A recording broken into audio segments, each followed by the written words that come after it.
Hey guys, Spirit of the Law here. The last video I put up was of a scenario that I made and put on the Steam Workshop, and I really appreciate all the feedback that people gave, especially from people who tried out the scenario and who helped me test it. I didn't even know this was a thing, but it's currently featured on the popular items list this week, which is very cool. I'm still committed to improving it though, and there's a new version out that I want to let you know about. Some of the feedback from version 1.0 was that people were concerned about the Roman population limit being too low, and others were thinking that the Eastern Empire could use a technology boost over the other players, and some little map geographical things, and other people were wondering if there was a way to transfer population when a Roman player drops. Last night I updated it to the new version 1.1, and I included some of these ideas. For people already subscribed to the workshop, your version is automatically updated so you don't have to do anything to get the new version. Some of the notable changes in the new version are: number 1, teams will now have to be set in the lobby. Player 2 and 6 should go Team 2 and everyone else should be on Team 1. Second, the Roman players' population has been increased to 200. My reasoning in lowering it originally down to 160 was the early game balance, and it was too easy for Roman players to flood the map with long swordsmen before anybody else was built up and could really respond. They start with all the military buildings, the eco buildings, a solid villager population, multiple town centers, and with farms and all that stuff. By the late game though, I understand that people feel they need a higher population than 160, and of course I listen to you guys, so there it is. Number 3, the Eastern Roman Empire now has access to the Imperial Age. I've disabled a lot of units like the trebuchet gunpowder units on land and the cannon galleon, as well as augurs, and I removed the logistica tech. This is a big bump to the Eastern Empire, who I actually felt was the more important of the two Roman players even before this, and now it's even more important to have an Eastern player who's involved in protecting the West. I know some of you might be thinking that this is now way too far, the Romans have got to be overpowered. Really, they're still going to run into trouble against 6 players in the late game, but now their early game is supercharged. I had to find a way to prevent them from steamrolling the map out of the gate after these changes, so enter change number 4. Number 4 is that now the Romans lose health outside of their empire borders. The average is 1 health per second, but it's done as 20 damage every 20 seconds so that I can lessen the load and keep the lag down. This prevents early aggression in a much more direct way than controlling the population. This means though that it's now very important that you don't change colors at the start. Number 5 is I made lots of little map changes that were suggested. There's now ice in the north instead of the shallows, and I made a hint of Ireland and Malta. I also added gold at a real location in Spain, and I made the stone more accessible in Greece. There's some other little ones, but the main idea is I just made it a more geographically interesting map now, I think. Number 6, I added watchtowers to defend the important western targets against coastal raids, and it's not a lot, but it helps, especially when people were saying that water's a little bit overpowered in the version before. Number 7, I gave gray and orange a bit more room to build, and I cleared out some of the trees for them.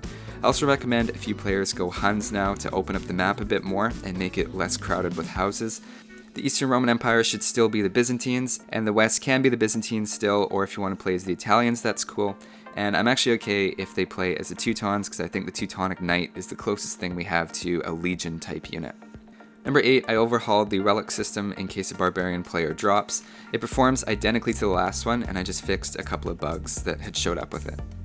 In terms of potential features down the road that I'm still working on, I do want to transfer population limit from one Roman player to the other when one drops, and I tried but I just couldn't do it for this version.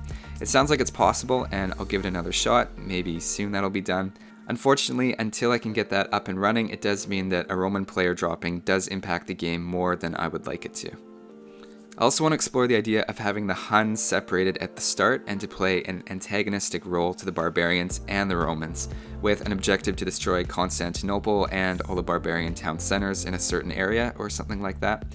I know it's not quite right that the HUNs are allied with the Barbarians at the moment, and it would be cool to have them as a bit of a wild card later in the scenario pressuring the Barbarians, but that is going to require a lot of rebalancing, and so that's not ready at this point. It's also possible that I introduce a difficulty setting at the start depending on the Roman player's skill level, and maybe things like enabling the Imperial Age for Western Romans or adjusting the population limits could be a nice feature that helps players themselves choose how to balance the game.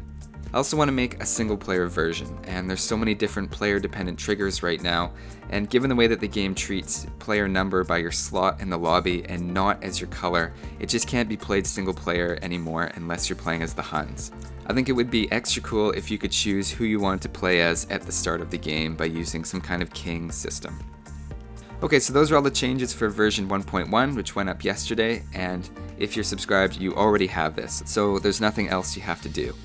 Just to address the game that's been playing in the background, that's me playing as the Western Roman Empire under the new changes, and here you can see we ended up winning fairly comfortably.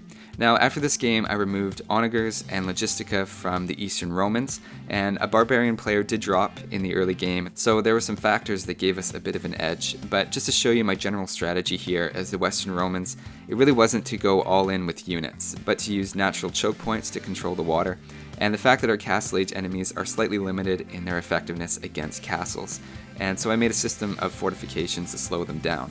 Each mountain range, forest, and channel becomes a new place to hold them off for another 5 or 10 minutes, and to me that's the mindset the Romans have to have.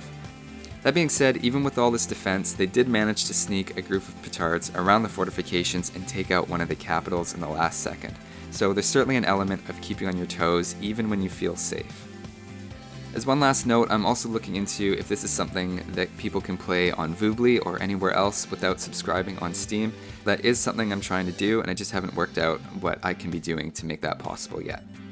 Anyway, that's all for this one. Thanks for all the continued support for the scenario, and if I see anyone hosting it online, I would love to jump in with you and play a game. Take it easy guys, and I'll see you next time.